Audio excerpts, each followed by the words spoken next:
maybe when they look into the left where they are, they get to realize that maybe their president of the CIC is getting instructions from where they do not like. Sure. And as a result, when they look into the ANC, they see that the Ruperts are giving instructions. They can say how much they want to say about Jacob Zuma being a revolutionary.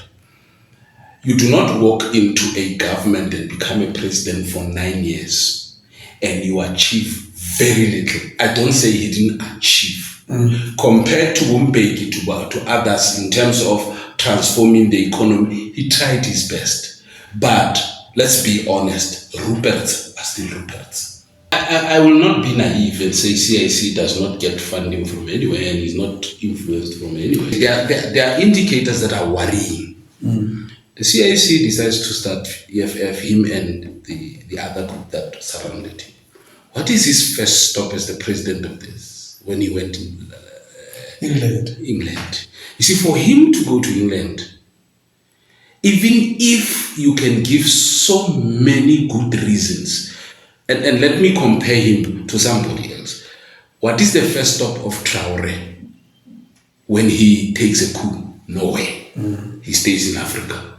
So I'm saying he's independent. Yeah, I'm saying you're independent. Your independence from where I'm standing is judged by who you report to when you get a position.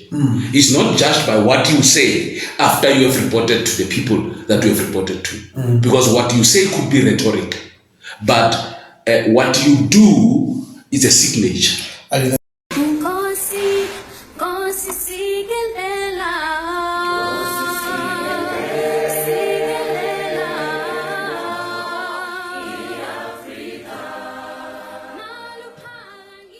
Yeah, finally, 2025. Let us Dumelang. How are you? I'm great. God is good all the time. Yes, and we are in 2025 finally.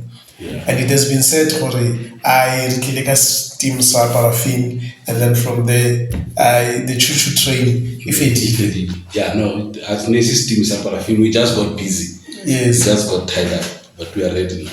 And also another thing that was important was to also be able to see the impact that we are making into the people, whether if we create a vacuum, if we get out into the space, what would be the response? So on public demand and on beautiful comments that we have seen, there is a need for a program, Radical Conversation, in the space of the world. And it is important, and we thank you for all the messages that you had sent. We shall make sure that we shall be in conversations all the time. Sure. No, we are back. Yes, we are back. A lot has been happening towards, maybe let's touch politics, and we are going to end up with the results and unemployment in South Africa. A lot has happened en route to Nasrec. We have seen people resigning. I remember at one stage you were saying Julius Malema and Floyd Shivambu are playing us. There's nothing like that. And then fast forward, now the other one is calling the other a gangster, and it looks like whatever that we had thought, it might not be happening. Or you still insist that this is a game? Actually, if you are clever, it could be happening. It depends how they interpret what is happening. Them calling them each other names is neither here nor there. It happens in a family when you divorce and you want 50% of another person's pension fund. You make this noise, and then everybody else think you are divorced, and then after 3 months we see you back together, having paid all your accounts. So it happens in any situation. But let us look at what has transpired. He's now Freud. I hear you saying Shivambu. They said I'm not a Tsonga. It's not Shivambu. It's Shibambu. Shibambu. Somebody said that to me. Okay. Now Shibambu has left. He's now the Secretary General. But my analysis of his political career remains the way it was initially. You do not go to an 82-year-old to revive a 40-year political career. You can't do that. It does not make sense for me. It does not make business sense that a young, vibrant organization closes down to go and join an old, dying organization. That's not how life allows us to be. They can say how much they want to say about Jacob Zuma being a revolutionary. You do not walk into a government and become a president for 9 years and you achieve very little. I don't say he didn't achieve. Compared to Mbeki, to others in terms of transforming the economy, he tried his best. But let's be honest, Ruperts are still Ruperts. They're still running the show. Everybody that was there was there. Indeed, we agree that he produced more millionaires than in the time of South Africa. Black millionaires. We agree. We can't take that away from him, but we are saying in 9 years, is that the only thing he can boast about? Let me tell you what is my take on that one. If you have 9 years to turn things around, how does it happen that in 2 years' time, the things that you turned around are back to where they were? Unless you influenced the leaves and not the roots. If you influence the leaves, fine. But remember, the roots feed the tree, and the tree will still produce what it produced, even if you influence the leaves. That's why when you butter a tree, you put that which you bud right when you bud right where the food will pass, because it is the food that the tree gets that influences it. So I'm simply saying, I don't buy the story. A revolutionary Jacob Zuma, a trying president under difficult circumstances, by all means, a president that tried to make South Africa be a construction site, by all means, that he tried his best. But let us also be critical of when did he try his best? On the last 3 years of his career as a president. First 5 years, Zuma was relaxed. Nobody was against Zuma. Zuma was doing his thing. And somewhere, when it left, the second term came, he started to put things into place, and then the white monopoly capital stood up. They used the media, they used, including people like Bomalema, to take him out. Do I believe that Zuma has tried the state capture? Probably yes. Do I believe that he was corrupt? To an extent, yes. But comparatively speaking, his influence, even though it was not intellectual, it was practical. We can see it, we can mark it. Bafana Bafana did not fare very well in the World Cup, right? But he built the stadium. We can't take that away from him. We're being honest when we talk about it. But is it a strategic move or a revolutionary move to move from a 40-year leader who's your peer to an old man who's known to be autocratic? You are not going to succeed in that. What about the politics tends to be controlled from somewhere, and it is said that politics in Africa toe the line from somewhere else. Sure. And as a result, maybe when they look into the left where they are, they get to realize that maybe their president of the CIC is getting instructions from where they do not like. Sure. And as a result, when they look into the ANC, they see that the Ruperts are giving instructions. And we are not sure who is funding. I am not sure personally who is funding the Umkhonto weSizwe, but definitely there are funders there. The question becomes, what are the interests of these funders who are creating this, what they're creating? Won't that influence a political decision that says, I'm better the devil that I know than the ones that is retaining the status quo, or the ones that is selling us out, in this instance, CIC? Sure. I will not be naive and say CIC does not get funding from anywhere and is not influenced from anywhere. I'm not sure there's an Italian guy who sells cigarettes. Well, that one, I doubt that he has got the influence that could change the CIC's policies on economy. I don't think so. But let me be honest with you and say there are indicators that are worrying. The CIC decides to start EFF, him and the other group that surrounded him. What is his first stop as the president of this when he went to England? You see, for him to go to England, even if you can give so many good reasons, and let me compare him to somebody else.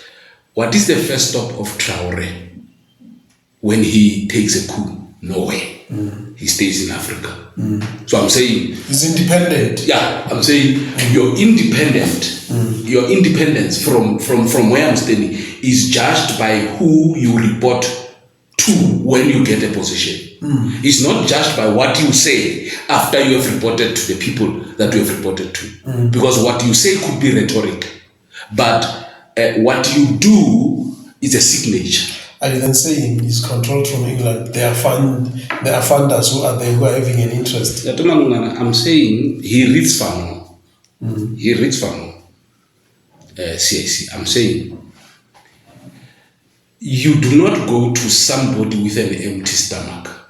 That guy feeds you and he does not influence your brain. He would. So I'm saying if CIC has disassociated himself with England after he reported there, remember, me and you had a discussion. It's not about the CIC as a person. It's about how African leaders operate. When Ruto of Kenya came into power, what was his rhetoric? Yeah, we were all excited. What happened? He went to the same people and he went in the same bus that they were loaded together as school kids, and he was there. And when he came back, until today, there's an uprising in Kenya. And this uprising is not fueled by the fact that people don't trust him. It's fueled by the fact that people have seen through him, and now they know who he is. They know what he stands for. Exactly. Let's come back. Then there was conference. Remember, we're talking about the CIC. We'll come to other engagements. The Floyd, is he safe where he is? Because it looks like guns are blazing. We also said, and we are not trying to be tribalistic about it, but there are other tribes. There are other tribes who tend to think they are superior to other tribes. That's the outcome of apartheid. You can't kill that. Yes, that's why a person will be able to say,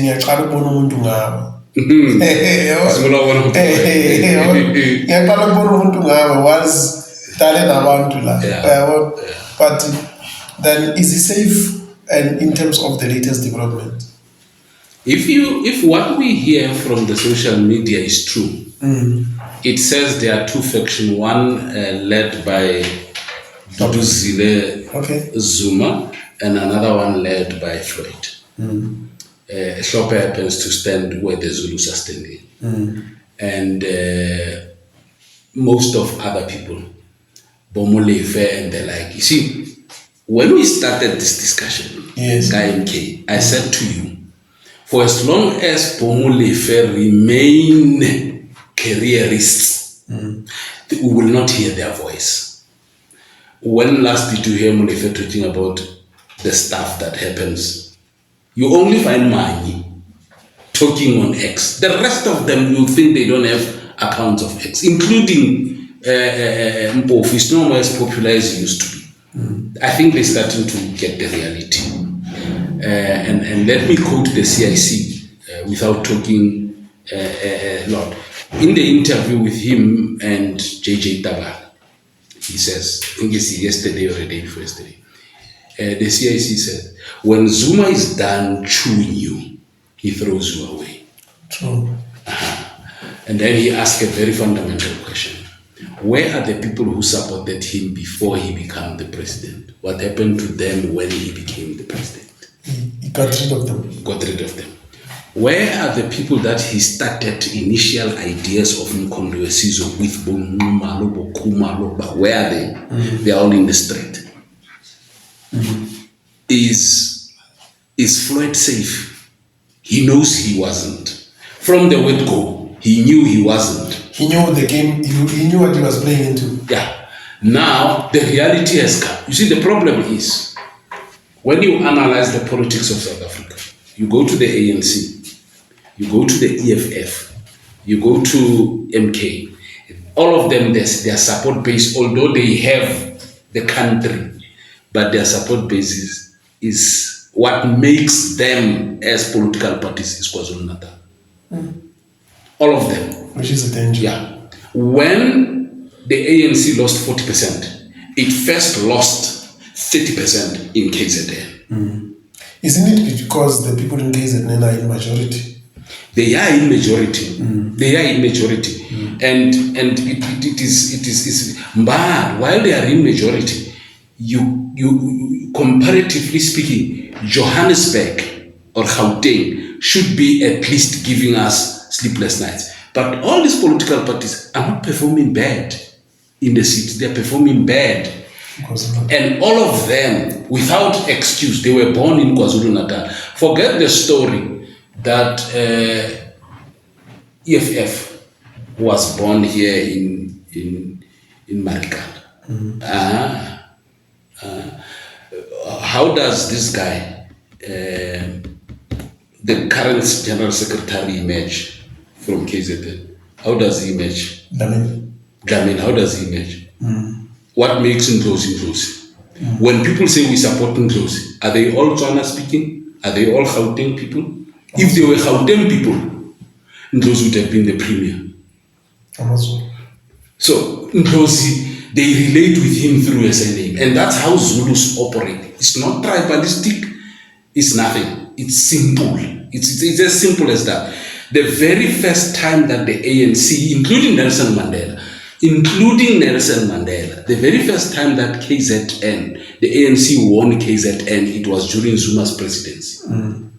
Mandela could not win KZN. So that must tell you the influence of Zuma. Now, here's the danger. If you go to him through that influence, you'll sit where he's sitting at 16%, and you'll not move more. Zuma must, if he wants to change South Africa, MK wants us to take it serious. Because all what the EFF needs to do in actual fact to return to position 3, it's very simple. It's to go to KwaZulu-Natal and recruit back what MK took. And if that goes away... Will they be able, given the popularity of Jacob Zuma? I'm still saying, if you want to win KZN during this coming election, field Dlamini. I told you before the election that you can't field Shibambo. I told, it's just that people don't listen. They could have taken Ndlozi. They could have taken Ndlozi. He was a speaks, he's one of them. Field Dlamini.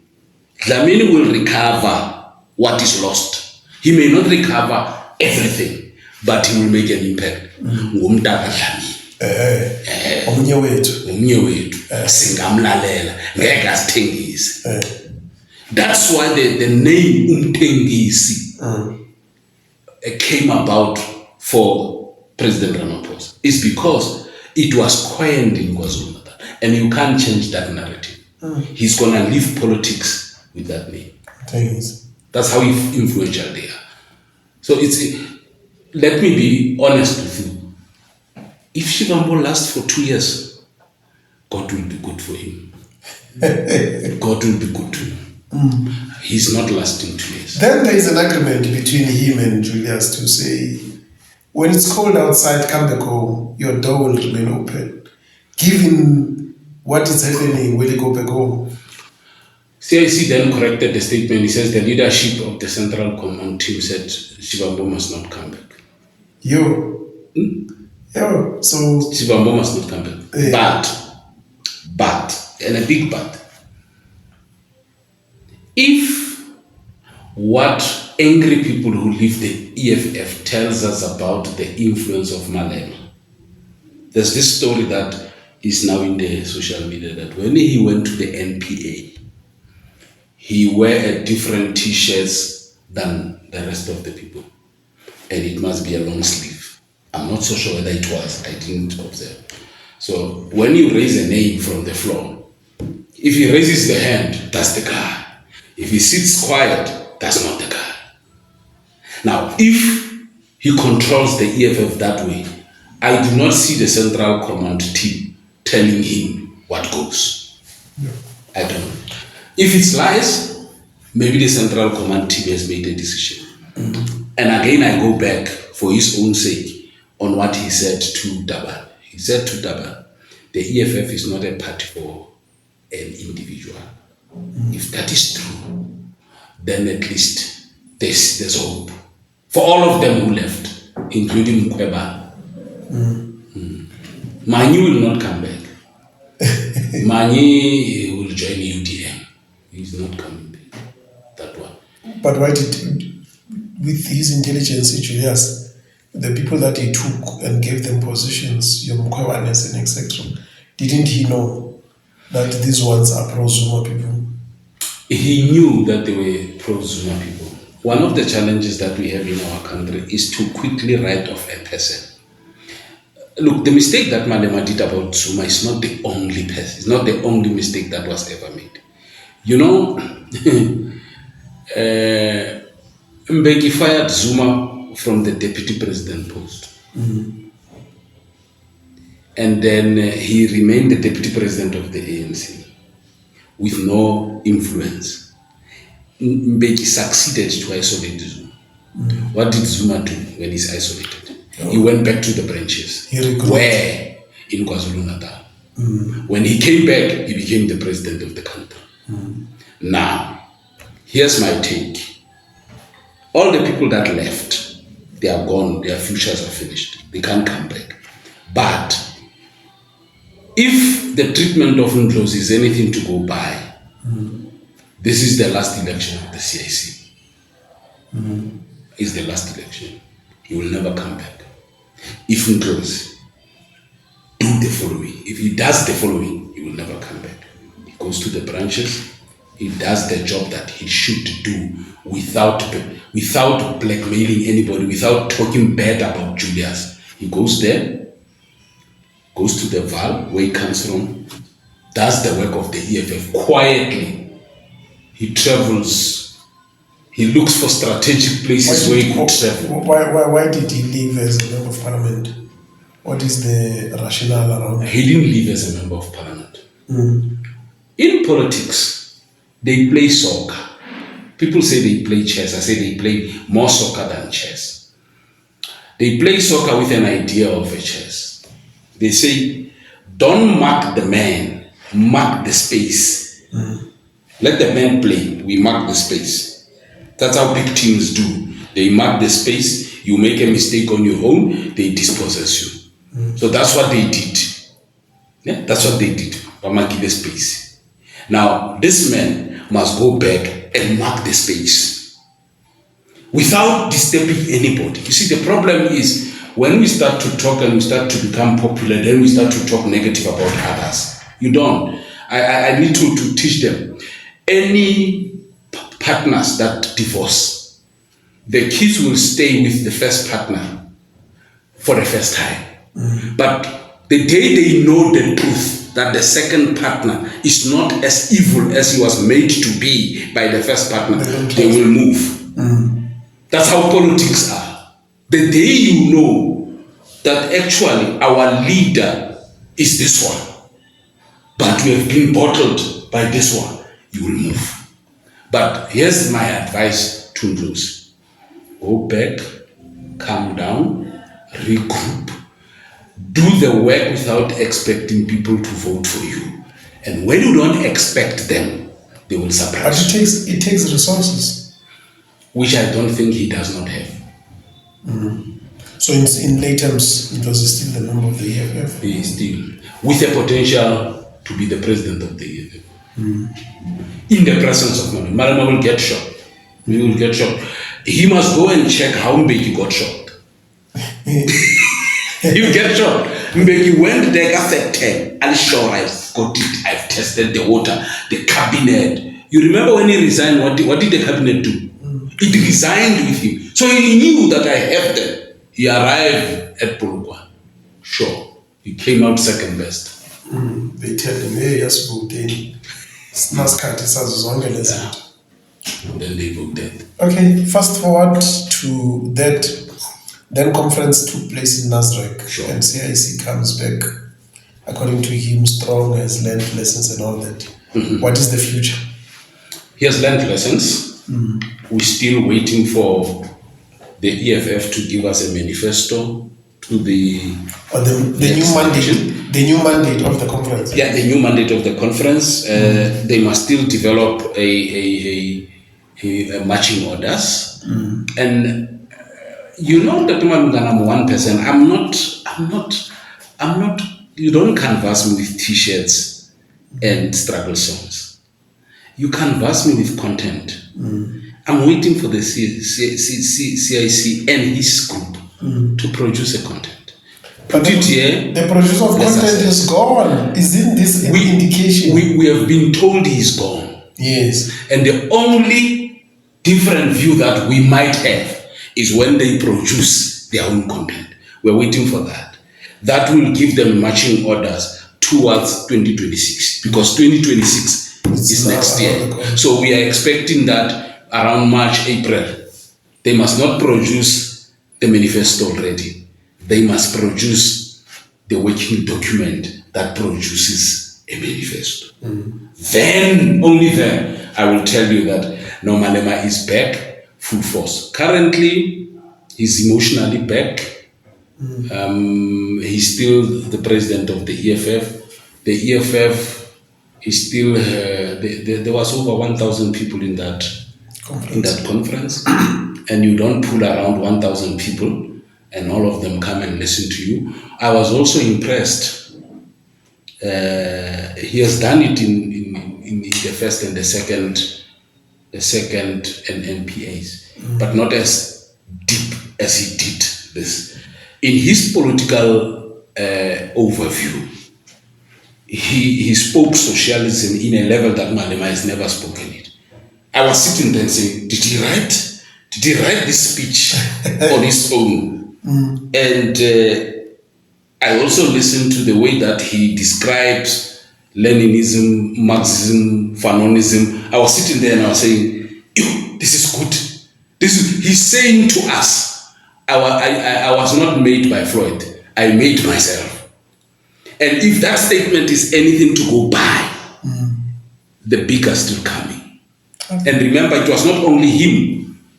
It was not only Floyd that was absent. It was also Ndlozi, who we believe is also some kind of a think tank. A think tank of... Now, all of them were off. They were not at the NPA. One was at MK, one was at home. But the delivery, I've never seen Malema that composed. You know, his problem is becoming emotional. Every time he speaks, he becomes emotional. While they were speaking, Le JJ Taba, I was also frustrated when he started to call people names. He said, this is his biggest flaw. Don't call people names. It's about to be poco. It's none of your business. Tell us about your content. Actually, are you then saying the maturity of a leader? It's when you compose yourself and you speak what you're supposed to without attacking anyone. Not necessarily without attacking, but without attacking the person. You know, it doesn't help me and you if we debate and then I say, but Malungane, you are too short. You know. There's nothing I can do about it. You see, you can't say to me, you are old and tall with a big stomach. I know that. Everybody else knows that. You are not assisting. But if you start to say your content versus my content, people with brains start to listen to say, what are you saying? That's why I'm saying, when I listened, I heard Leninism, I heard Marxism, I heard Fanonism, and I said, now he's talking politics of the left. And when he started to talk about Karl Marx talking about dialects, I said, now he's talking the language that I expect from a master's graduate. I expect him to be at that level. Whether the people in the floor understand it, if they do, even partially 50%, then they are good. And then I heard his justification. Somebody said, you were trying to put us in a what do you call, in a political school. He said, no, I was trying to reorientate the people after the damage that MK did. When people flock the way they flocked to MK, it means the content that you gave them did not hold them grounded. And I wanted to ground them, and I support him in that view. Okay. Let us move on, and we congratulate the CIC then for that. And he deserves that much. It is also important that we make a disclaimer that we are not anti-ANC. No pro-MK, no pro-EFF. EFF. We are not. Now let's get into the politics of the ANC. Maybe let's take it now. Here, January 8th statement. A lot of people were saying January 8th is going to be rhetoric. A lot of people were saying January 8th it's not changing anything and all that. What's your view on how you had the president on January 8th? Is there anything new, or we are fine? It's another rhetoric. When a coach of any team of football talks the same language of football, but he's number last on the list, on the league, he's not advancing any progress. So I'm saying to you, if you listen to Ramaphosa's speech January 8 now, you listen to Ramaphosa's speech January 8 last year, you listen to Ramaphosa's speech January 8 a year before that, and you can isolate more than 4 topics that differ, it would be too much. So Ramaphosa is doing nothing, it's cut and paste. Let's wait for the State of the Nation address. It's going to be another cut and paste. It's a cut and paste. When Ramaphosa speaks on the State of the Nation, not Ramaphosa, when the presidents of this country speak on the State of the Nation address, you know what I do? An hour before, because I have them printed, I sit down and page the previous one. And I say to my wife, I underline this. They are critical things, but listen to me, it's going to repeat them verbatim, cut and paste of the previous speech. And that's how far Ramaphosa goes. January statement. Ask the ANC people, what did Ramaphosa say that differed from January statement of the previous year? Nothing. Why the ANC's leadership is outdated. They have no capacity to regroup. You can't say, let me put it this way, so that people must understand history. In 2012, when Mbeki took over, what was the cut that Mbeki came on with? Renewal. In 2019, when Ramaphosa took over, what was his cut? Renewal. So from 2012, 7 years down the line, or 9 years down the line, the ANC has not renewed. We're in 2024, 25. They are still talking renewal. If a person can't renew, if you have a wife,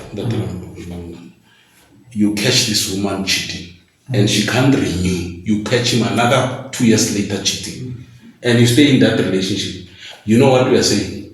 Your head is self-inflicted. You enjoy being there. So the people who vote the ANC, they don't vote the ANC. It's like me. So you don't vote for the ANC? It's like me. No, I don't vote. I don't vote for any other party. It's like me. When it comes to football, South African football, my pain is self-inflicted. Because for 10 years, I'm a Kaizer Chiefs person. And for 10 years, nobody can tell me. I always have hope. They are now on their 9th coach. I'm still having hope. And this coach, if you compare him with another coach, there's nothing different. If it was a black coach, yeah. At some game, the previous coach this time, not in Zwana, the previous coach this time, he was number 4 in the league. This career coach is number 6. So he's not better than the others.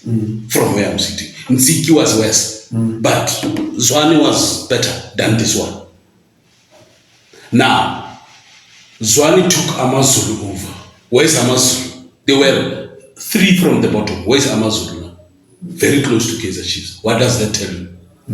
So, and with lesser players, lesser quality of players. So I'm simply saying, the people that are voting for the ANC are like me. Their pain is self-inflicted. The people who believe that Ramaphosa can renew the ANC, when Ramaphosa is accountable for the death of 34 miners and 3 security guards and a police officer. And he has never gone to those families to say, I'm sorry. You see, renewal starts by saying, I'm sorry.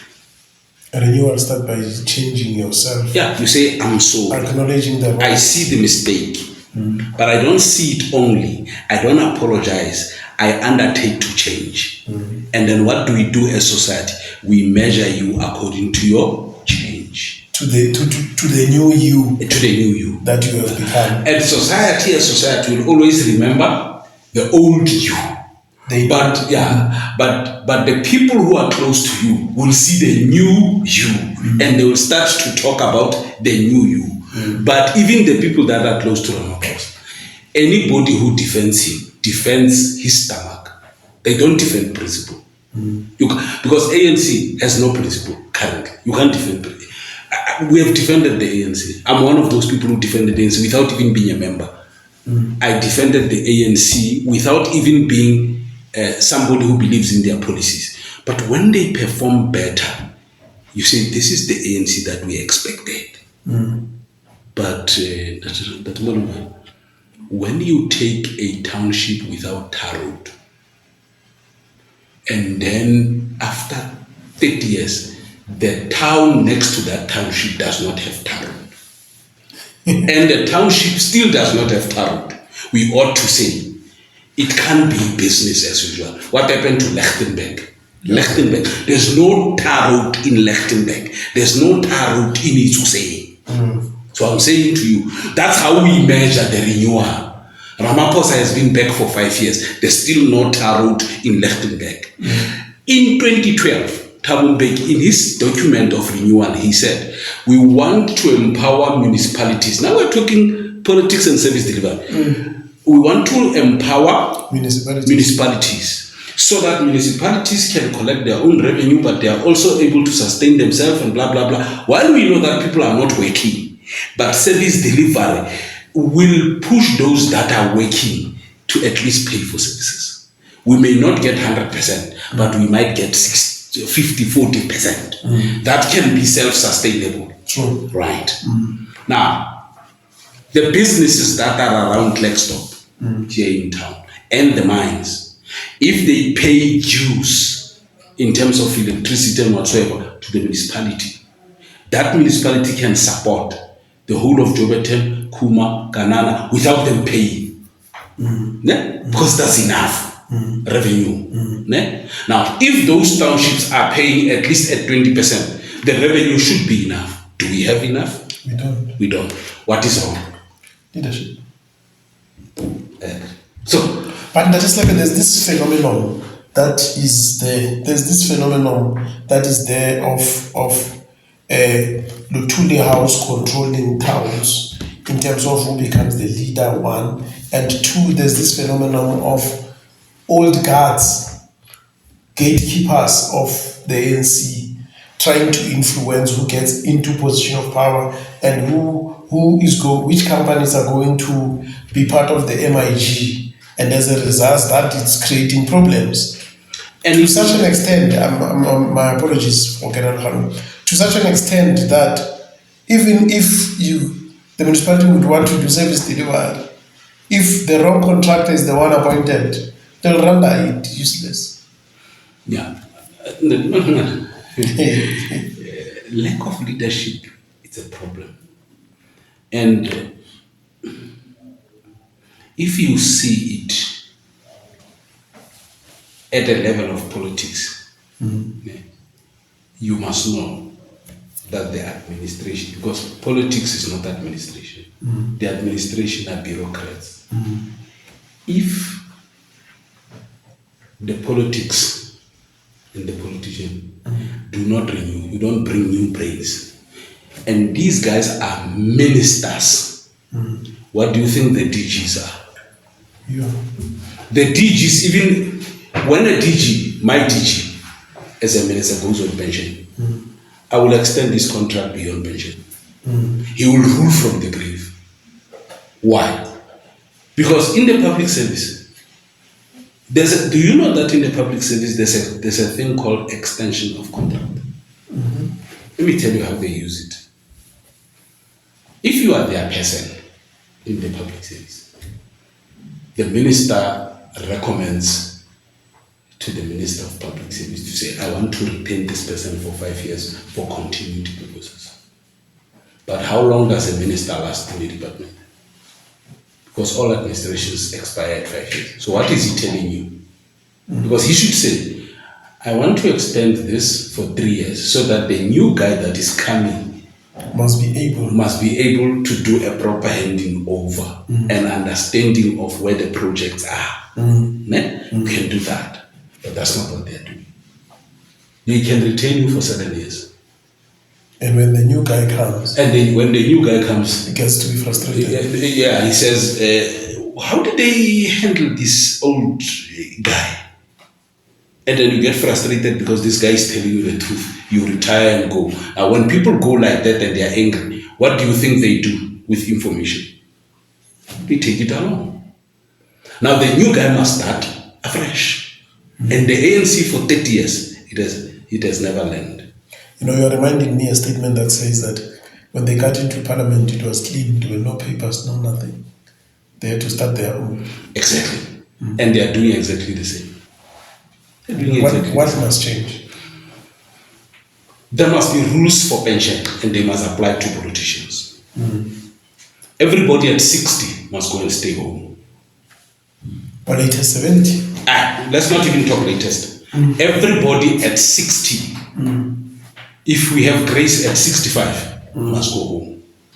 But you've got politicians who are 76 up to 8 years. That's why the ANC can never renew itself. You've got gatekeepers, permanent gatekeepers. You've got people who have been in the NEC until they resigned, they retired from politics. Take Nkosazana Zuma. Is there a time that Nkosazana Zuma was not in the NEC? Naledi Pandor. Is there a time that they were not in the NEC? No. Now, if you have people in the NEC that have been there for 30 years and the government is 30 years old, and these people have not assisted the younger people to come through the ranks to take over. I was looking at Mbadu. Tell me, maybe you can assist. What's over? And he's a Secretary General. And history teaching us there's few Secretary Generals of the ANC who don't come to become presidents. Starting from the Ramaphosa era, all of them became presidents. Hlanganane Malungane, all of them. It's only Gwede, but he's working very hard. I think he's also slimming to become a new president. He might replace Ramaphosa. Yeah. Maybe speaking of Gwede, I don't know, he comes across as arrogant and Mr. Know-it-all, and he has his own skeletons, because I remember at one stage when he was Secretary General, he would go and watch people like this in Parliament, intimidating them and doing all those things. They allowed him to do that. There's this thing about the Ngunis. I'm a member of the Nguni tribe. We are imposing. We are imposing. That's right, you're the tribalist. Yeah, no, maybe I am, but I know what type of people we are. But equally in the Malungane, when you have become the Secretary General of the ANC, who can tell you that you don't know the politics of the ANC? You're the CEO. Yeah, you are the CEO. So he knows the politics of the ANC. And when leaders know, they have an element of arrogance with them.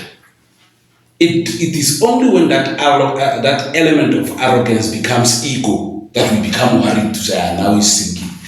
Do you think it was strategic for them? We're going to come back to the Secretary General, but do you think it was strategic for them to go to Western Cape for January 8? And is it a political strategy? Will it bear fruits? Or it's another futile exercise? Well, they have a justification for it. They say, one, they wanted to go and assess service delivery.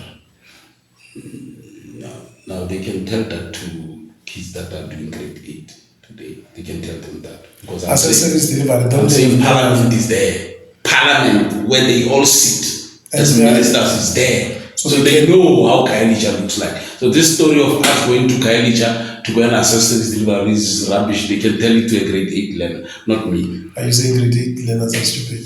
I'm not saying, I'm saying they're still learning. Okay. They're still learning. They then say, we wanted to be among the people. I'm still repeating, Parliament is sitting there. Little House is not among the people. You want Little House to be among the people. You want it to be among the people. Build it in Soweto. Hey. Take it to Soweto. That's where people are. In town, you even have security guards.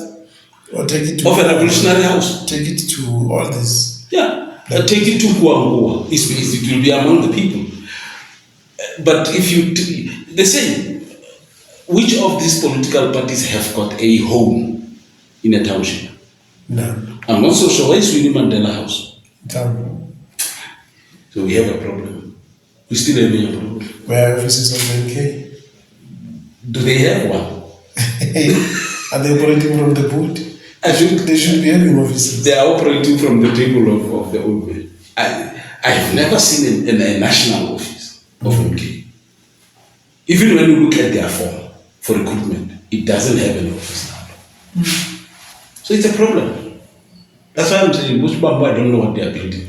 Then during the January 8, they choose to go to the Mandela prison. Then boom, the Secretary General goes with a yacht, a most expensive yacht. And funny nabanye, these are like a style. They knew the tendency of leaders of the ANC who are flaunting success, German cars and everything, which Chris Ali fought for or fought against. It's what they are displaying. The behavior of the Secretary General on his G-Wagon throwing t-shirts instead of them standing and giving people with respect. No, they throw people in jam, and all that. If you were to say to me, define Mbalula as a Secretary General of the ANC, I would say the ANC has never been at this downward trend. That it has a Secretary General who's the last step on the downward trend. He's down. And his actions are not picking up the ANC. They're not working towards the picking up of the ANC. You see, if that office can start to portray the ANC in a different light, people might fall for that. It is not. Let me give you just a summary before the January 8th statement that worries me. The ANC comes below 40%. Who does the Ramaphosa blame? The branches. The branches. And the provinces. And the provinces. Now what does he do? He takes the NEC and says, let's go and hear from KwaZulu-Natal. If they don't give us the right answers, we disband them. When you disband the PEC of KwaZulu-Natal, you are disbanding 50 Zulu people who've got Zulu followers. And you want to rebuild. With who? And those people in their disgruntled, they'll go join MK. So you are modifying and rebuilding the MK. Sure. Now, you then go to another one in Gauteng. Your strongholds. Your strongholds. You say to Gauteng, you perform below. Gauteng says, yes, we have shared at about 9%. How much did you shed? You shared 17. How do you say it's my doing when you shared 17? True. Now, what is the challenge? The ANC must not look at the NEC as people that are not part of the downfall. Yes. They must look at the PEC's branch committees, everybody together. But they must also ask, why is the community showing apathy towards the ANC? The day we define these things that way, I like the way the EFF spoke about their loss. They're not attributing their loss to them, which is also another sickness that they've never repented from when they left the ANC. They say MK came and people went to MK. So we didn't lose, we shared. Me, I'm saying MK was launched December the 16th. The elections were in May. They gave you full 4 months to respond to MK. All right? Now, if you are a political party, you have your tentacles on the ground. They must be telling you to say, we had our neighbor, we spoke to him, he was EFF. Manje, asisamthola kakuhle sibona usebeke t-shirt green. And it's not only him. We see the children, we see the family, we're starting to lose what we gained. You start to assess correctly to say, is everybody that left, people that were disgruntled with Ramaphosa, now they found Zuma, all of them were pro-Zuma, now they went to their father. Is that the case? If it's the case, then we must ask you, because in the previous elections, you showed an increase in KwaZulu-Natal. It means you have not orientated these people enough not to go back to their respective political parties where they come from. Yeah. You gave them a political home for the elections. They gave you an upward trend, but it was not enough for you to govern KwaZulu-Natal. Do you think that they will ever win KwaZulu-Natal, the ANC? Yeah. By putting who? They have the potential to do that. By putting who? Not another stalwart who has failed the ANC. Then who's the upcoming young one? You see, the problem of the ANC and most of other political parties, let's be honest with you. We are talking about placing Marshal Dlamini of EFF at KZN. Why are we not talking about the provincial chairperson of the EFF? It's because we don't know him. And that's what gatekeeping does. It keeps you from knowing the people that you should know. And also know where they are standing. Here in the Northwest, the General Secretary of EFF is Papiki Babi. Who's the chairperson? I don't know. And those that thought we are members of the EFF, now they get to know that we don't even know the chairperson. So Papiki, because he grew up here. He also made a lot of noise by going to prison and so we know him. He was not popularized by the EFF. He was popular when he joined the EFF. Yes. So that's how we know him. And I'm saying this with the greatest respect for him. But I'm saying the fact that we don't know who's the chairperson must tell the EFF there's a problem. Let alone other provinces. We do not know. The provincial, MK does not have structures so far. How do you get beaten by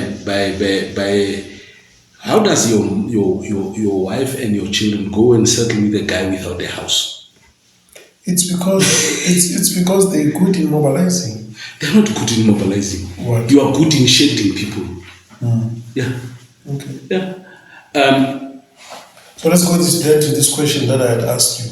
You said the ANC can make a comeback. I'm saying the ANC can make a comeback by putting who? Because if they're not going to take an old guard like Babu Mkhize or Dr. Mkhize, who will they take? Who is trusted by Abantu Zulu? The current leadership of KwaZulu-Natal is not trusted. It has not won. Who was the secretary of KwaZulu-Natal, by the way? Was it Zuma? Right. Zuma is not a bad leader. No? Okay. Give me space to talk about him. He's not a bad leader. His analysis are spot on. He analyzed the problem of KwaZulu-Natal and he was spot on. Right? He analyzed the problem of the ANC, including the National Executive Committee. He was spot on. I had those years. He was spot on. Right? So it tells you he's not a bad leader. But he's an emotional leader. And we need people who are logical. He's an emotional leader. So are you ruling him out? I'm not. I'm saying, is there a possibility to groom him? To say to him, you want to be supported by Mazulus. You are a Zulu guy. You don't go to the coronation of the king and behave the way that you did. You don't. You respect those traditions even if you differ with them. So You told the lie. you told the lie. You told the lie. Right? And once you told, remember, you towing the line does not make you completely immune to transformation. But there are people that, people must take a good learn from the Bible. When you come and tell the King David, that he's an adulterer, how do you do it? You just walk into his house and say, you are an adulterer, God is worried about you. No. No. You say to King David, there was a man that I know who had 1 sheep. There was a guy in this village who had 100. When this guy with 1 sheep got visitors, And David said that man deserved to die. and David says that man deserved to die. You still don't say, King, it is you. You say, hey, and this God now says, I must ask, where's Uriah and his wife? And then David says, hey, I'm a sinner. Now, once he says I'm a sinner, you walk away before he changes his mind. You walk away. Now, here's Zuma. He goes there. It's a traditional thing of the king. He behaves like a street boy. You don't do that. You don't do that. And they must learn these traits. We're not saying go there and how many times was Mandela rating to say, hey boy, siyakuzwa kodwa lento ayikhulunywa kanje. What did it make Mandela? A future president. Right? Sure. Now, why are they not learning? The only guy that seems to learn is Ngrozi. Did you hear him talking about Sisulu? And how he recruited members and eventually ended not being a president or the secretary general of the Hill. He was saying to Malema, I might come back the same way Sisulu. I'm using Sisulu formula. Watch the space. And watch the space. It worked for him. It might work for me as well. And those are the dangerous people. The people who sit in the background and allow you to act on stage, see your mistakes, capitalize on them, and checkmate. Okay. So the future, 2026, what would be the outcome given the rhetoric that is said by the ruling party? You know what is the problem with me about government of national unity? If it works well, it might be a permanent solution. It might be a permanent solution. And that's my fear. If the government of national unity, no, let's not say the government of national unity. Let's say if the grand coalition between between ANC and DA works perfectly, because the IFP guy, have you ever heard him speak in parliament? No. No. Have you ever heard the guy of PAC saying anything?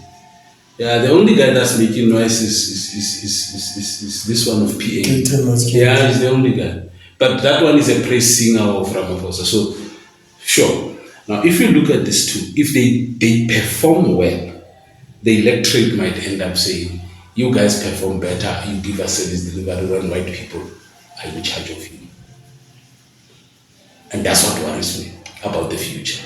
The other worry becomes I came across a video that was saying the outcome of the elections were discussed somewhere and were resolved. And it was a strategy to say, look, for South Africa to find itself where it is, let's play this game. An example would be the polls before elections would start with a particular narrative. And that narrative they make sure that they drum us with it, that the ANC is going to lose and the DA is going to, and therefore the only solution is this. So as they create a particular pattern, so this behavior of the West interfering with this, it's what is the problem? It is. It is. This discussion was the discussion. It's not a narrative. It's a discussion. It's a true discussion. Which, if you listen to the real guys that are funding political parties, they're talking about it. They are openly saying. A week before Umkondo Sizwe could launch a party in Gauteng, there's a guy, Peter, the Russian surname. What did he say? He said Zuma is going to launch a party on the 16th in Johannesburg. By that time, Zuma had said nothing. Remember also the interest of the people from outside, the Russians having an interest in South Africa and its future as Russia, to be able to say, China the same. We want this. China would then position themselves and says, we want this one and all that. And in the process, they're playing money and our people continue to sell us.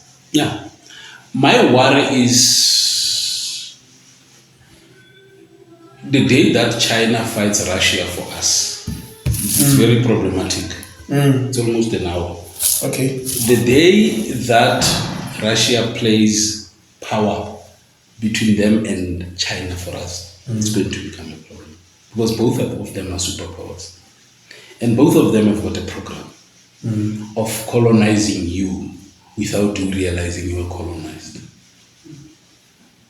All of them. Yes. That's why effectively you can say to the world, Russia has not colonized any African country.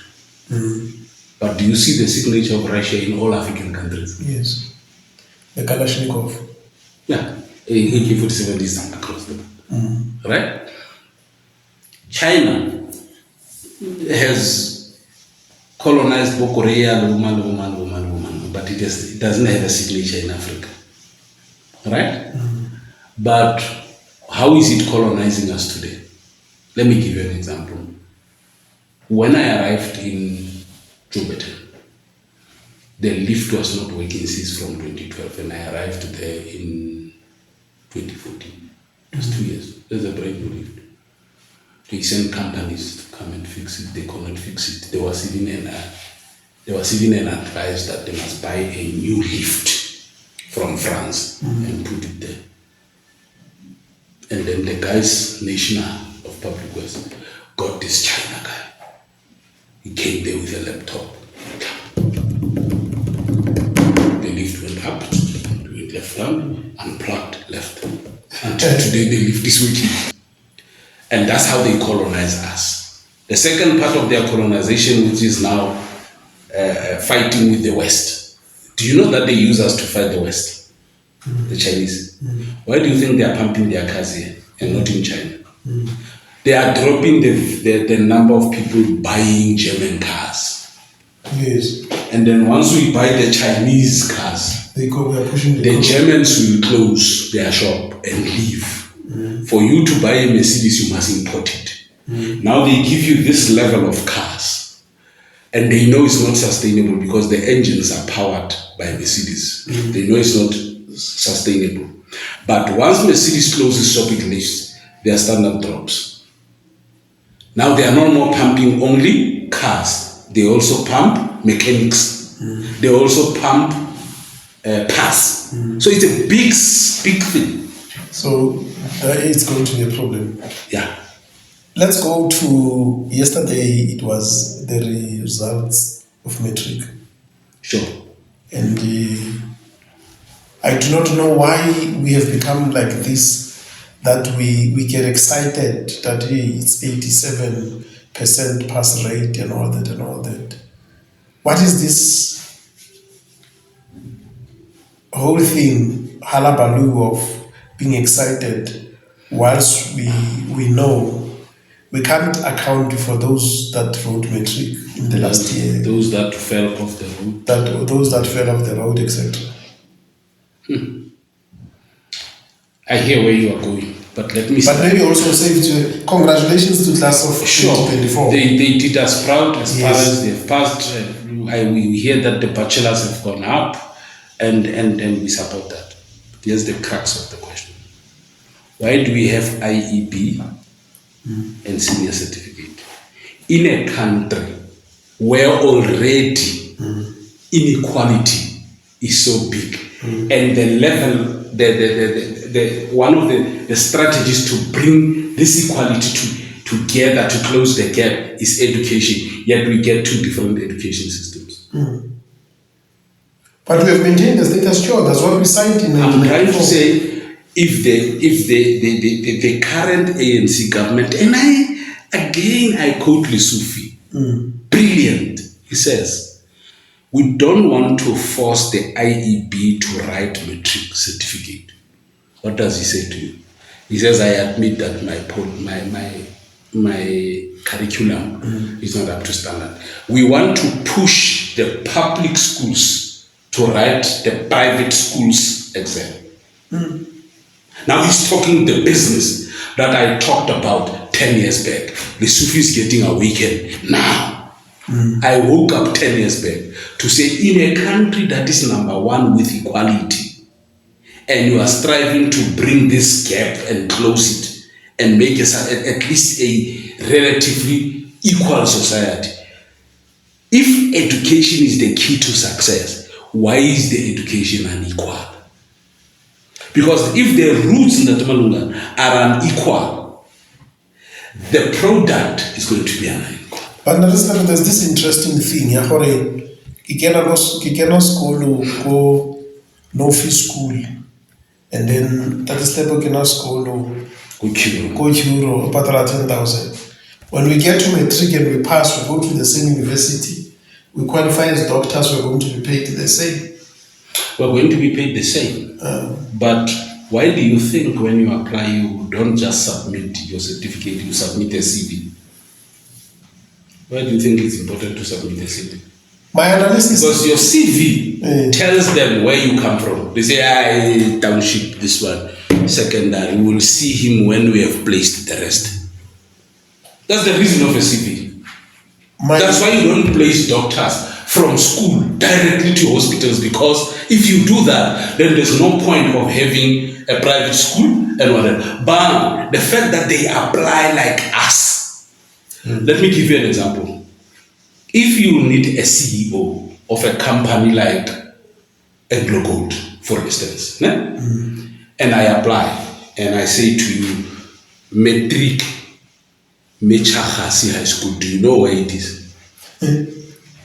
But if somebody says St. Andrews, what is the possibility that this guy is legit and this guy is not legit? But honestly, I remember when I was in matric, we'd go to the rain show with a friend of mine and we'll enter competitions, about meds and the likes, and sure, you win. 1-1 you win. Even the results, medicine will say Malungane is on top of this one. But where is the history of Malungane? In Nkwankuwa. That's what becomes the problem. That's what becomes the CV. The CV says Nkwankuwa. And then we say, this one went to Andrews. Now we justify why he performed below. You know, they took these exams for granted. They are intelligent, Osborne. Yeah, as me and you sitting in the panel. Until we change, until we change such a mindset and begin to value people for who they are, we're still going to have problems. You are reminding me of what Advocate Hlanganane was saying, to say, when you are an advocate, you get into court and you look at the magistrate and you know the magistrate a black magistrate will fear to take on a white magistrate. So the best thing is to always be rude to the black one and be light to what we saw in many instances. It's happened by South Africa. It's the issue of the mind. Sure. And remember, the mind is of the educated. Now imagine the mind of the ones that are sitting in the shacks now, who are not educated. Now this mindset is of the educated. They're sitting in the bar, 8 of them in the constitutional court. Untulanta is presenting. Sikhakhane is going to present. When Untulanta presents, they sit like this. They take notes. Then Sikhakhane comes. When Hlanganane presents, they say, let's ask you. Now you sit there, you say, they didn't ask the white guy. Yeah, they didn't ask the white guy. Is it because the white guy interpreted the law better and this one is interpreting the law worse? No. It's simply because when they see a white guy, they see solutions. And when we see the black guy, they see delaying tactics. How do we change that mindset? How do we migrate from that mindset? How do we impose ourselves as authority? The day we write the same exam, we work for the same goal.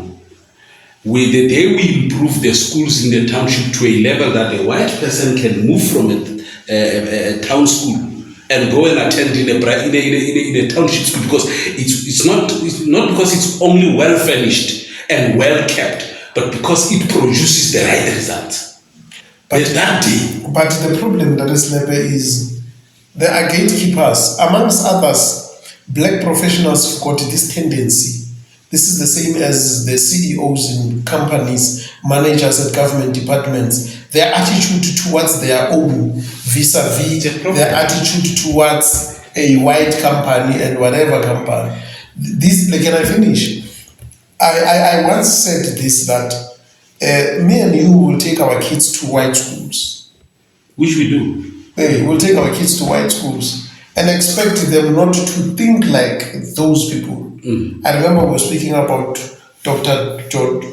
Omar Johnson speaking the same thing, to say, well, now that we have done that, it means something is wrong with us. We do not have a mandate. We do not have an agenda as a people to say, here's the new agenda. Let us create schools that would perform or challenge or write the IAB. Let us also create schools in the townships that will be able to do that. Why are we not creating businesses that would challenge stores like your ShopRite, of course, Beggar? Why are we not creating businesses that would be able to do that? It is because when we see a white person, we see a solution. It is because when we've got problems, we run to Europe and we do the cut and paste. Yes. Yeah. No. You see, for us to have that, we need a political party with the right agenda for this country. They asked Malema, JJ Daba, nation building. How do you build a nation without taking interest in white people? Because his answer was, I don't have any interest in white people. He said, but if you don't have any interest, how can you build a nation? He says, I will change this term. I will take this term out of the national anthem. And then Gigi Tawala, but my brother, he says, if a white man is forced to learn Nkosi Singelele in isiZulu or isiXhosa, and that they will look at Chabasarona in Setswana, and we do not afford them an opportunity to sing it in their language, or we can put English as a language there for them, what do you think is going to happen? Then JJ Taban is a PhD career. Then he says, then he says, JJ, did you do history at school? No, maybe up to okay, JJ, let's talk business.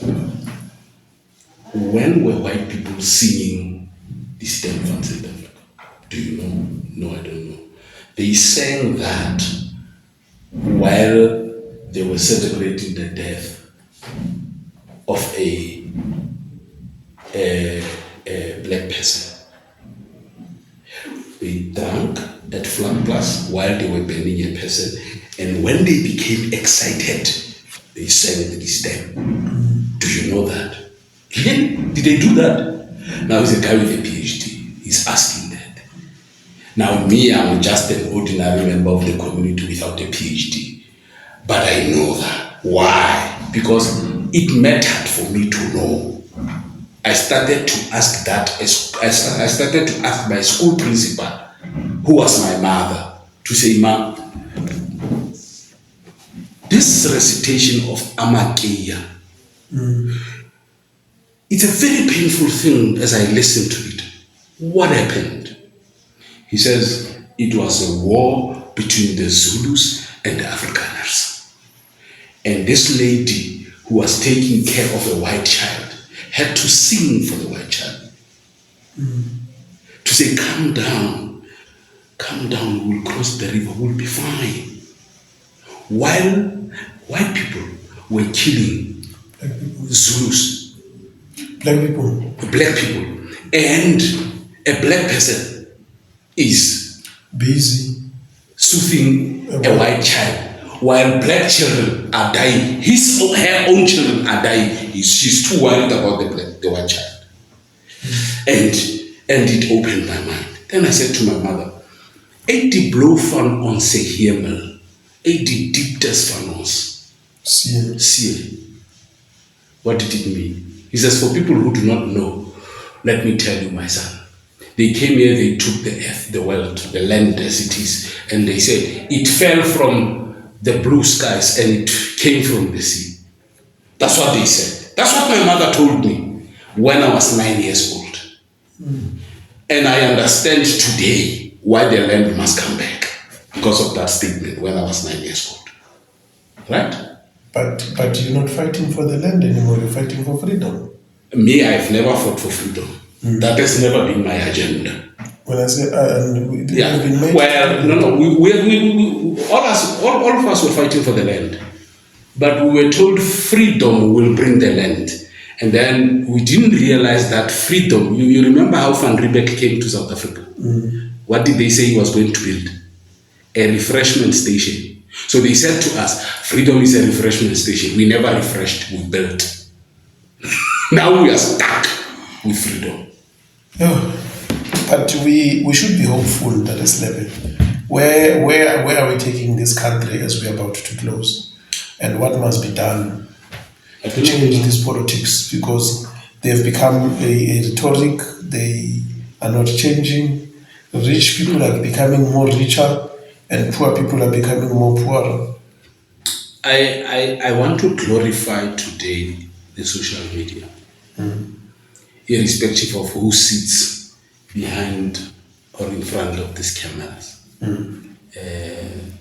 SMWX and them for talking about these things. Now we've got radical conversation talking about these things.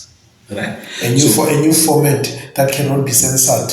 We can't be censored. Well, they will try to censor us because one day they will put rules on YouTube and they will put rules on. Because you must also know, I circulated a video that you sent me about a doctor that speaks about elimination of people. You remember that one? I circulated it on Facebook. You know what Facebook did? It removed it. They removed it and they said we remove it because you are perpetuating false information.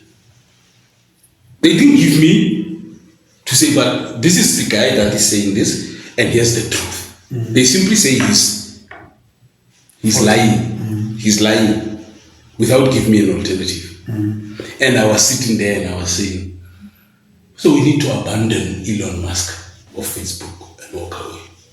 Because this is how. But remember, you know that I had an opportunity in late December. I was invited by Google in Johannesburg.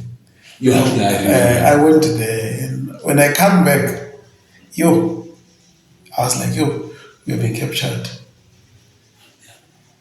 We have been captured. We are making money for them. Big time. As we do this, they put adverts in between. And in the process, they are making a lot of money. A lot of money. The more we've got viewership, the more they do. The more we've got subscribers, by the time they decide to pay you because of the subscriptions of the number of people that you have, you already have lost millions of rands to them. But until we start our own, which is a problem. It's not, Dr. Malungane. Let me tell you, it's not. Convince your son today to go and study IT. That is like my son has a degree in IT. But what is he doing? He is not in IT. He has a degree in IT is the center of the 5th industrial revolution. It's in the center. My son says, I want to be an advocate. I say, why? He says, I'm listening to Moses Kaka, and I say, there's a future. If you listen to him, there's a future. At least go and do it, because at least there's a future you can find. Correct things. Yeah, you'll correct the legal fraternity. My eldest son, I said to him, go and do IT. He did it for 2 years. and he left it in the Middle East. I'm not interested. Yeah. Now, why was I saying go and do IT? I wanted these guys to manufacture a cell phone for us, South African cell phone. Yeah. Muna,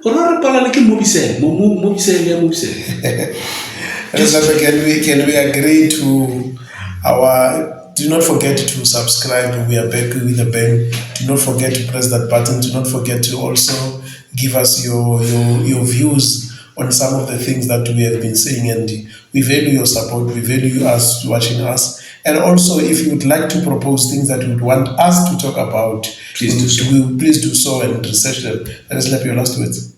My last word is South Africa has got a future. It needs us to come in and not become gatekeepers. To come in